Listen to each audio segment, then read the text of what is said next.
Kita kembali berjumpa di video pembelajaran pemrograman web 2. Kita melanjutkan kembali materi video sebelumnya, yaitu tentang perintah-perintah dasar di dalam PHP. Video kali ini kita mempelajari tentang perintah dasar PHP bagian yang kedua. Dilihat dulu bahwa file yang minggu lalu tetap itu yang kita pakai di video sebelumnya.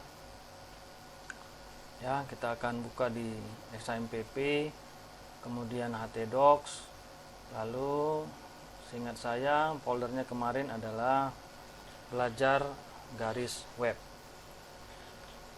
Nah, ini kita buka kembali filenya. Kita akan lanjutkan perintah-perintah dasar PHP. Nah, video sebelumnya seperti ini ya yang kita pelajari. Kita lanjutkan dari file yang ini. Sekarang kita mempelajari tentang perintah dasar yang berikutnya, yaitu tentang if. If secara umum saya kira kamu sudah memahami bagaimana sebenarnya fungsi if itu. Karena hampir semua bahasa pemrograman pasti ada perintah ini. Hanya saja ada kadang penulisannya yang berbeda sedikit, kadang ada yang sama. Kalau di PHP penulisan struktur if itu sama dengan bahasa C. Kita buat misalnya begini ya, dengan variabel yang ada di sini kita menggunakan variabel ini. Kita buat menggunakan if. Jadi kalau di PHP itu if-nya seperti ini, if ya, buka kurung, string, katakan nilai C ya, jadi if nilai C lebih besar, tanda lebih besar seperti ini berarti dia tidak ada sama dengan ya, lebih besar dari 70, makanya itu pakai kurung kurawal buka seperti ini. Nah, seperti ini dia ada kurung kurawal buka, atau di bawahnya juga boleh seperti ini. Itu tergantung cara penulisannya ya. Masing-masing tentu seleranya atau kesukaannya beda. Kalau begini juga boleh, atau di sini juga boleh ya. Kita buat dia di sini boleh. Itu tergantung dari masing-masing saja bagaimana yang baiknya ya, atau sukanya seperti apa. Nah, jika nilai C lebih besar dari 70, berarti kalau kata lebih besar maka nilai 70-nya tidak ikut. Berarti yang dihitung nanti dari 70 sekian atau 70 ke atas lah ya, yang bukan nilai 70. Jika variabel nilai C lebih besar dari 70, maka kita buat pesan echo nilai B misalnya begitu. Ini namanya adalah if tunggal. Kenapa disebut dengan if tunggal? Karena kondisi if cuma satu, tetapi tidak ada else. Nah, ini harus dipahami. Ini namanya if tunggal. Kenapa disebut if tunggal? Karena tidak ada else. Berarti jawabannya harus benar. Jika salah, tidak ada aksi, begitu ya. Jadi jika benar saja dia akan dibuat aksi. Tetapi kalau tidak salah, ya tentu tidak ada aksi.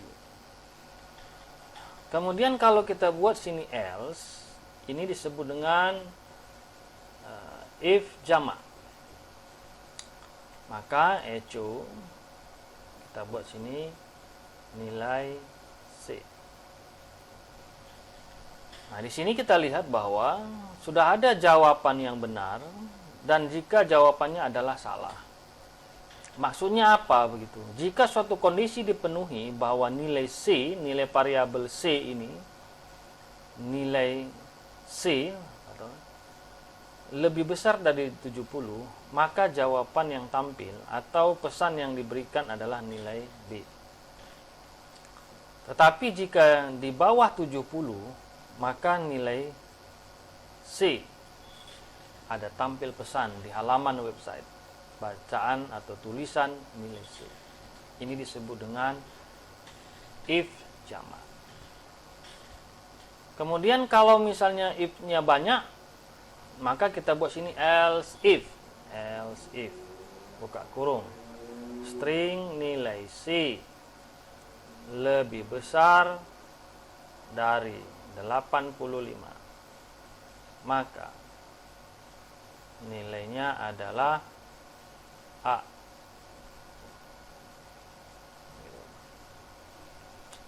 Kalau ada lagi di sini else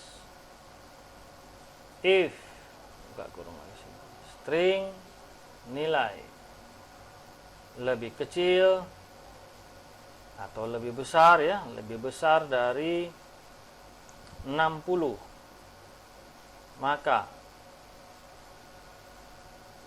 pesan yang tampil adalah nilai C. Kemudian apa lagi?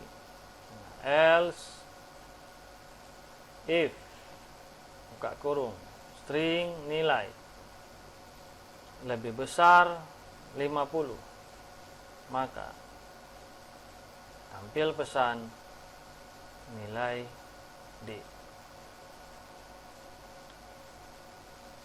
Kemudian yang berikutnya adalah else if, buka kurung, string nilai lebih besar 0, maka tampil pesan echo nilai E. Nah, untuk yang terakhir katakanlah cukup sampai di sini else-nya. Else tidak perlu lagi pakai if karena yang terakhir. Berarti echo nilainya kosong. Kosong nilainya. Nah, ini urutannya seperti ini, tapi kita melihat di sini urutan angkanya random. Ada yang besar, ada yang kecil gitu ya. Nah, ini tidak baik begini kondisinya. Jadi kondisi seperti ini tidak baik ya kalau kondisinya yang mengacak seperti ini ya. Usahakan kita buat berurut gitu ya. Misalnya kita buat di sini nilainya adalah, kita ganti ya posisinya, ini 85, ini nilai A. Kemudian kita buat di sini 70, nilainya B. Ini 60, oke, 55, ya oke, seperti ini ya. Ini sudah berurut gitu ya. Jadi usahakan urutannya itu jangan ngacak. Nah, jadi seperti ini gitu. Coba kita lihat ya. Sudah kita simpan, lalu kita panggil dari browser.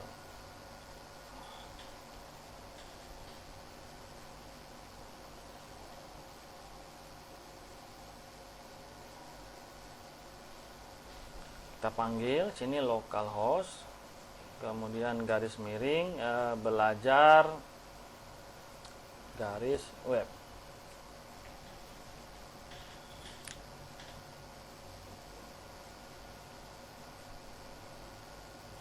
Nah, kita lihat di sini hasil penjumlahan tadi di sini kita lihat ya. Ya, ini kan ini hasil penjumlahannya nilai C gitu. Sementara di sini rumusnya adalah nilai A ditambah dengan nilai B. Ini 130. Nah, ini di sini disebutkan jika nilai variabel C lebih besar dari 85. Nah, ini kan 130 nih. Ya tentu pasti nilainya A gitu. Tetapi ini kan nilai bacaan nilai A ini kan ke samping.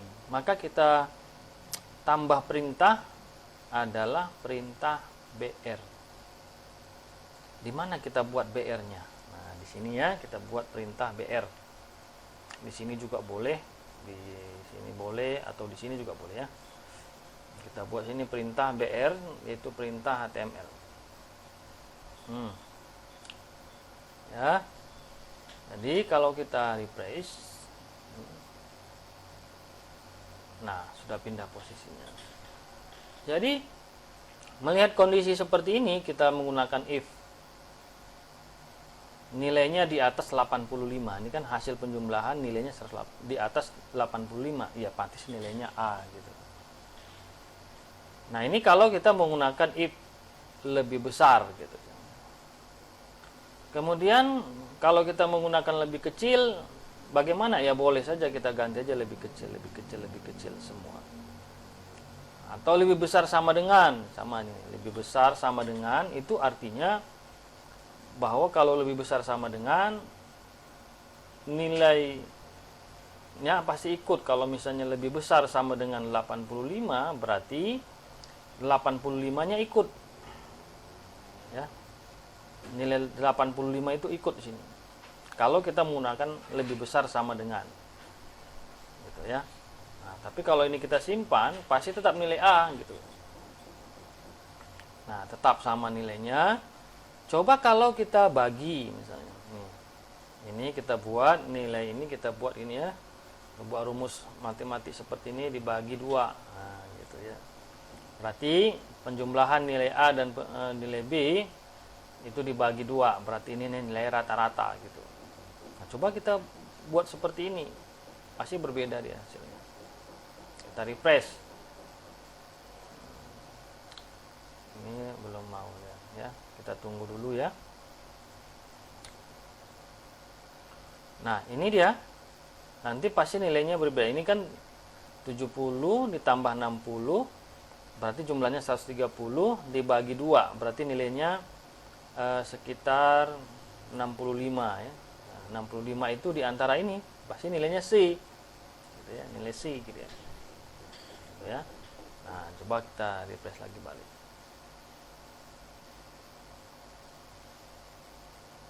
Apa yang dibuat sebutkan ini? Apa masalahnya? Dia bilang nilai baris 37. Oh, ini ya, string nilai C ya. Nah, kurang C-nya ya nih. Nah, ya. Kurang C-nya. Nah, tuh. Ya.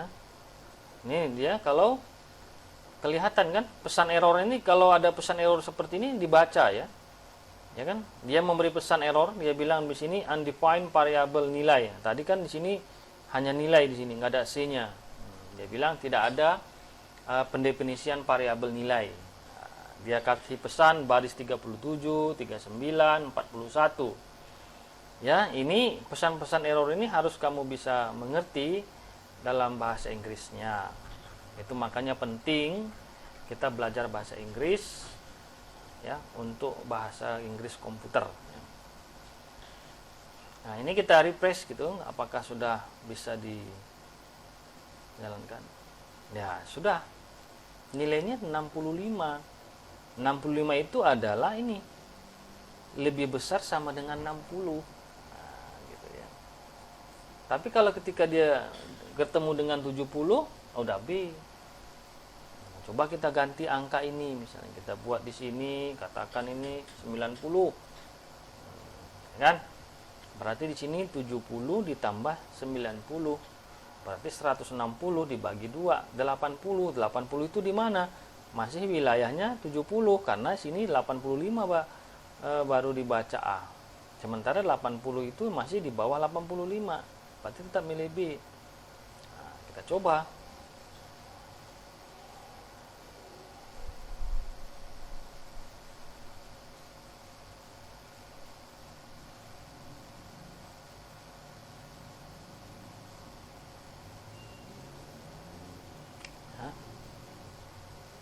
Ya, ini nilainya 80, maka nilai B. Nah, itulah dia ya dasar tentang fungsi if. Kemudian selain if ada lagi perintah namanya switch case. Switch case. Kalau kita menggunakan switch case hanya berlaku kalau kita kalaupun dia bilangan hanya bilangan apa itu nama bilangan bulat ya, tidak berlaku pada bilangan yang bukan bilangan integer, dan juga dia berlaku untuk teks ataupun string. Nah itu biasanya ya, kita menggunakan switch case. Nah kita buat seperti inilah misalnya ya. Kita buat, katakan sini variabel huruf. Variabel huruf sama dengan kata buat misalnya huruf A. Ya, yang diinput itu A. Ya, kemudian kita buat sini switch. Nah, kalau switch string huruf. Ini nanti mirip dengan if juga, tetapi dia membuat pilihan yang bisa lebih banyak gitu ya. Nah, ini switch huruf. Ini apa kalau ada pilihan huruf di sini? Switch huruf. Misalnya kita buat sini case. Nah, case A. Ini kalau dia menggunakan kutip ganda seperti ini artinya adalah string. Maka kita buat titik 2 di sini. Jadi sini ada variabel huruf, isinya A, switch huruf. Ya, jika nanti isi variabel huruf itu adalah A, maka ini ada titik 2-nya di sini. Ini titik 2, bukan titik koma, ini titik 2. Apa pesan yang akan ditampilkan? Atau apa aksi yang akan dilakukan di sini? Misalnya begitu. Ini kita buat pesan. Kalau dia tekan huruf, kita buat pesan huruf A. Gitu ya. Jadi ini variabel ini di sini. Kalau nilai variabelnya ini A, maka yang tampil pesan adalah huruf A. Lalu dikasih di sini ada break.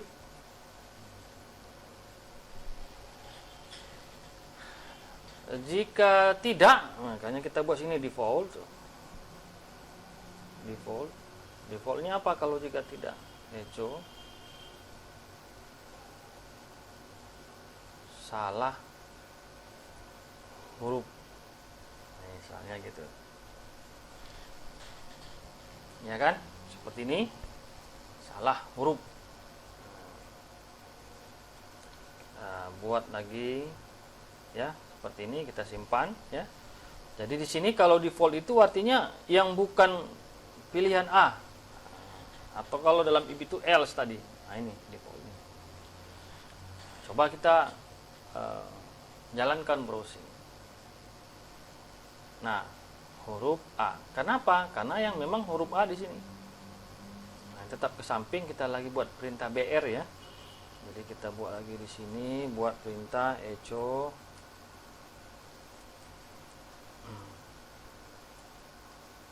BR ya. Kemudian kita gantilah menjadi huruf B misalnya ya. Ini kita buat ganti B. Lihat. Di sini case-nya cuma A. Berarti pilihannya A gitu. Jika tidak, coba kita lihat apakah ini nanti jalan atau enggak yang defaultnya ini. Kita lihat. Ya, sebentar lagi ya, karena ini agak sulit refresh-nya. Nah, ini tadi bisa buat seperti ini. Kita buat, lalu kita refresh atau reload.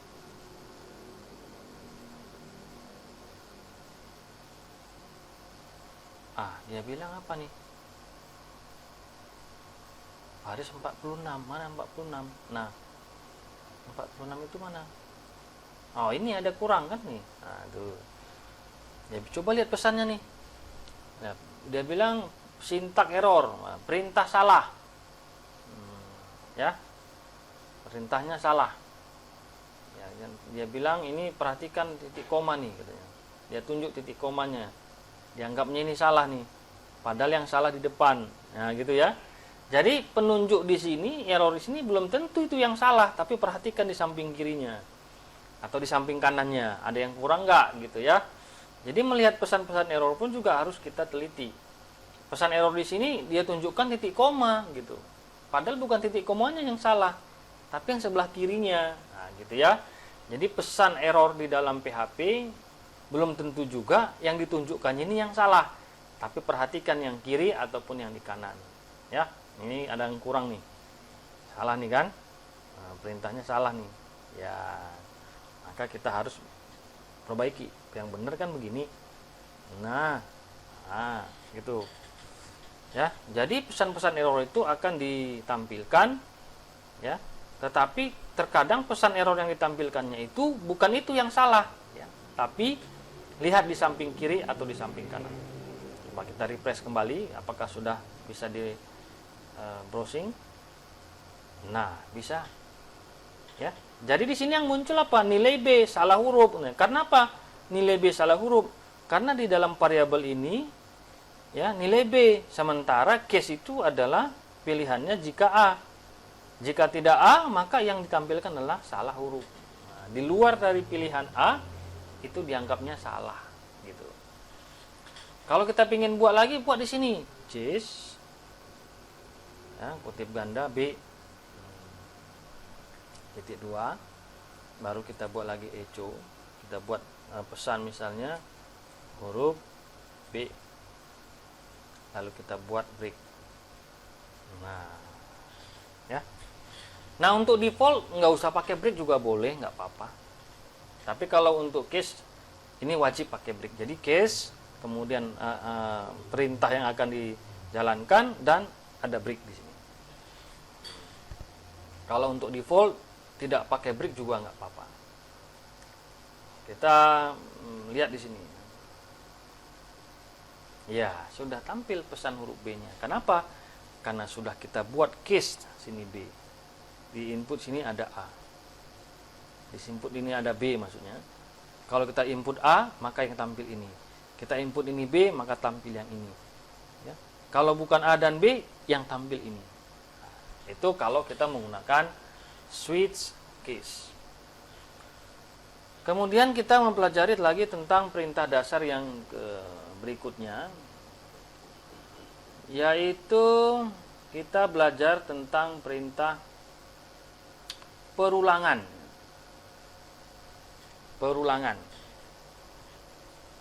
Ya, ini kan sudah biasa di dalam bahasa pemrograman yang lain juga pasti ada perulangan. Di PHP juga ada perulangan. Kita buat lagi sini perintah echo BR ya, supaya dia pindah baris. Nah, kita buat sebuah perulangan. Perulangan itu merupakan perintah yang melakukan sesuatu hal secara berulang dengan batas tertentu yang bisa dibatasi. Misalnya kita buat sini for buka kurung i, variabel i sama dengan 0, dimulai dari 0 masuknya, kemudian string i lebih kecil sama dengan 10, kemudian i nilai variabel i plus plus ya, artinya nilai variabel itu ditambah satu atau disebut dengan langkah-langkah satu. Kita buat sini perintahnya, maka kita buat sini echo, kita tampilkan ini string i. Nah, ini ya, jadi ini menampilkan bilangan 0 sampai dengan 10 nih. Atau melakukan perulangan sebanyak 11 kali ya, karena 0 dihitung sampai dengan 10. Tapi kalau ingin hanya sampai 10 kali tidak ikut 10-nya, maka ini lebih kecil ya. Nah, ini pasti sampai 11. Coba kita lihat ya. Kita refresh. Nah, ini 0, 1 sampai dengan 10. Itu kalau ke samping, tapi kalau kita ingin dia ada ke bawah, maka kita tinggal tambah perintah BR di sini.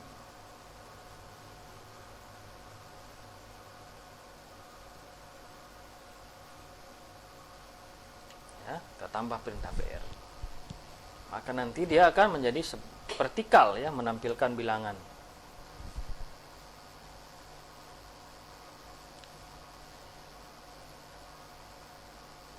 Nah, ini belum ya. Jadi ini untuk perintah perulangan nanti paling banyak juga kita pakai nih perulangan ini. Switch case juga kita pakai. Semualah ya, kita perintah yang dasar yang diajarkan ini pasti kita ketemu gitu ya dengan masalah-masalah yang akan kita buat nanti di selanjutnya ya. Kalau sudah masuk ke dalam perintah-perintah yang lebih mengatur tentang hal-hal yang berkaitan dengan website gitu ya. Ini kan masih perintah dasar ya. Jadi coba kita refresh kembali apakah sudah kita lihat di sini. Jadi ke bawah dia vertikal. Kalau tadi kan horizontal. Kenapa dia bisa vertikal? Karena sudah menggunakan BR di sini ya. Jadi tetap kita memerlukan perintah HTML pada masa-masa tertentu kita menggunakan perintah HTML. Kemudian perintah yang lain ada namanya nanti perintah yang berkaitan dengan for each. Kalau for each itu biasanya berkaitan dengan perintah array ya. Jadi nanti yang paling banyak kita pakai juga nanti for each ini kalau kita udah koneksi menggunakan database ya. Karena database yang kita gunakan kan MySQL. Nah, jadi kita menggunakan for each. Kita buat seperti ini ya. Kalau udah for each biasanya menyangkut masalah array. Coba kita buat dulu variabel seperti ini ya. Variabel misalnya nama. Nama itu kita buat menjadi array. Array merupakan perintah untuk membuat sekelompok data ya yang banyak. Misalnya kita buat sini namanya si Budi, kemudian nama yang lain namanya si Rina, kemudian kita buat namanya si Tuti, kemudian kita buat namanya si Susi. Nah, ini cukup ini ya, 4 kita buat namanya. Jadi ini namanya array. Jadi variabel nama itu berisi banyak nama, yaitu ada Budi, Rina, Tuti, dan Susi. Nah, untuk menampilkan data yang ada di variabel nama ini, tentu kita menggunakan perintah for. Tapi nama for-nya itu bukan for yang seperti ini tadi, tetapi for each. Nah, jadi kita buat di sini perintah namanya for each. Nah, seperti ini ya. For each, kemudian kita panggil tadi ini string nama. S, kita akan membuat aliasnya. S itu nama alias dari variabel yang sebenarnya.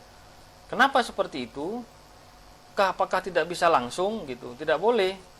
Jadi di sini kita harus tetap ganti variabelnya. Jadi string nama S itu variabel alias. Nah, namanya kita buat di sini string katakan nama MHS gitu.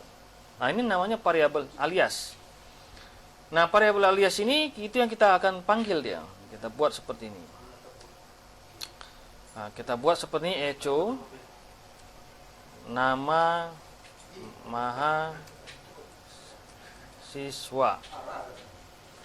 Lalu kita buat nama mahasiswa itu seperti ini ya, kedua. Lalu kita panggil variabelnya string nama MHS. Jadi yang dipanggil itu variabel aliasnya, bukan variabel yang sebenarnya. Nah, ini kita buat di sini perintah BR ya, agar dia ke bawah. Kemudian seperti ini ya.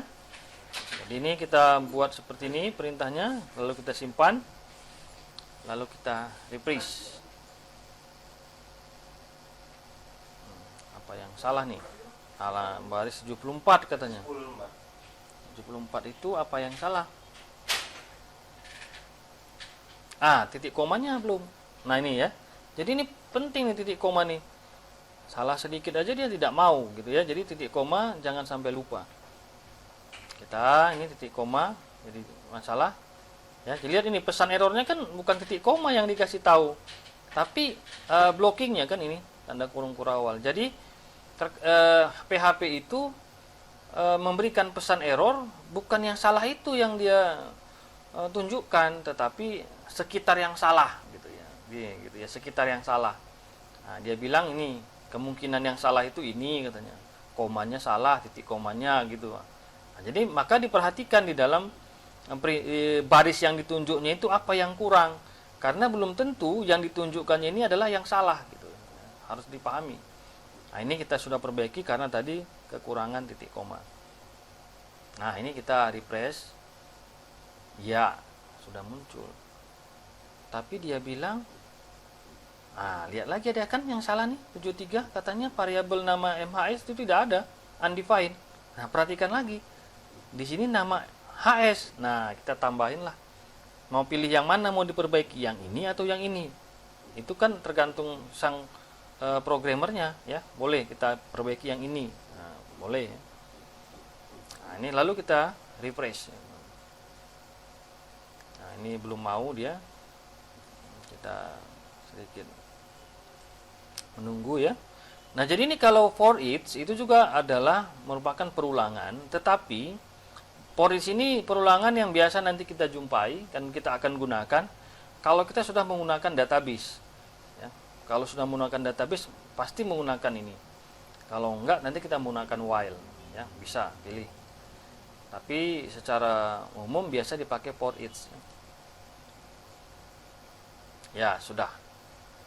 Sehingga yang tampil itu sesuai dengan banyaknya data yang ada di array. Ini namanya ada 4, 1, 2, 3, 4. Maka perintah yang ini adalah 4 nama yang akan tampil. Ya, 4 nama. Sesuai dengan jumlah data yang ada di sini. Nah, itu kalau kita menggunakan array atau for each. Ya.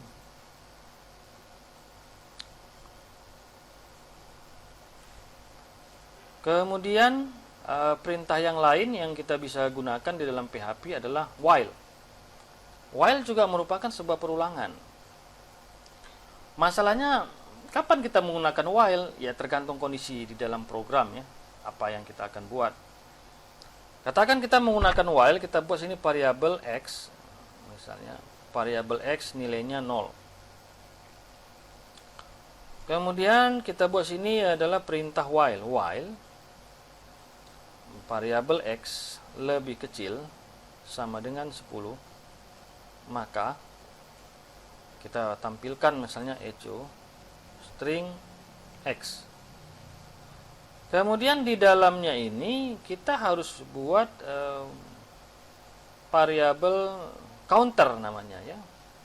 Variabel counter itu untuk melakukan penjumlahan ya secara berulang sesuai dengan batasan yang dibuat. Batasannya kan ini 10. Berarti kita buat variabelnya di sini adalah untuk plus plus ya. Jadi artinya tanda tambah 2 kali itu artinya ditambah tambah 1. Jadi variabel x plus plus.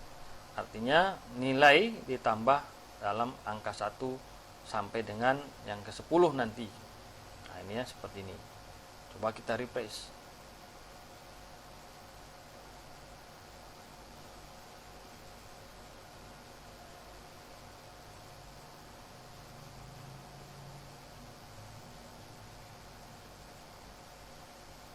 Nah, ini apa yang kurang? Salah lagi. Nah, ketemu lagi yang salah kan? Dia bilang di sini ya, perintahnya salah. Kemungkinan atau expecting ini adalah kurungnya tidak dibuat. Nah, di sini dia kita harus buat kurungnya. Kurung buka dan kurung tutup. Nah, harus buat seperti ini. Jadi, memang jadi seorang programmer itu seperti inilah. Ada yang salah dibuat ya. Ya, tampil bukan seperti ini. Sama dengan for yang tadi, yang ini sama dia. Kalau kita ingin dia ke vertikal, maka kita tambah perintah HTML di sini kan. Kita tambah perintah HTML-nya di sini, echo. Kita buat perintah HTML br seperti ini ya, agar dia ke bawah. Kalau enggak ya ke samping terus. Nah, itulah perintah dasar mengenai tadi perulangan yang kita pelajari. Sudah ada 3 tadi, for each, while. Kemudian yang berikutnya adalah variabel do while. Nah, variabel do while. Nanti silahkan lihat perbedaannya apa ya kalau variabel do while. Kita buat sini variabel y misalnya sama dengan 0. Lalu kita buat sini do. Lalu kita buat echo variabel y. Nah, while-nya itu di bawah gitu ya. Di sini while buka kurung variabel y lebih kecil sama dengan 10. Seperti ini. Kemudian kita buat counternya ya. Kalau counternya, gimana kita buat counter untuk bisa ini apa namanya, untuk penjumlahannya ya. Coba kita buat sini counternya itu di sini ya. Kita buat sini string y plus plus ya, ini ya. Nah seperti ini ya, string y plus plus. Kita refresh.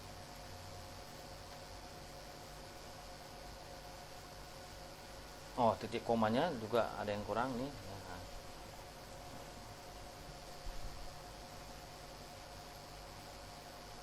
Ya, hasilnya sama kan? Karena ada counter di sini. Kalau kita buat seperti ini bisa nggak gitu ya? Kita buat misalnya ini langsung gitu ya? Bisa nggak langsung seperti ini? Nilainya apa gitu ya? Apakah dia 1 apa langsung 0? Dari 0 dulu atau langsung 1?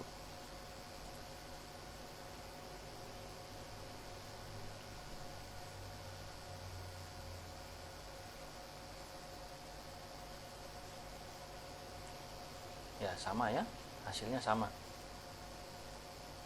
ya, tidak berubah hasilnya ya. Boleh. Nah, boleh seperti ini, boleh yang seperti yang tadi ya.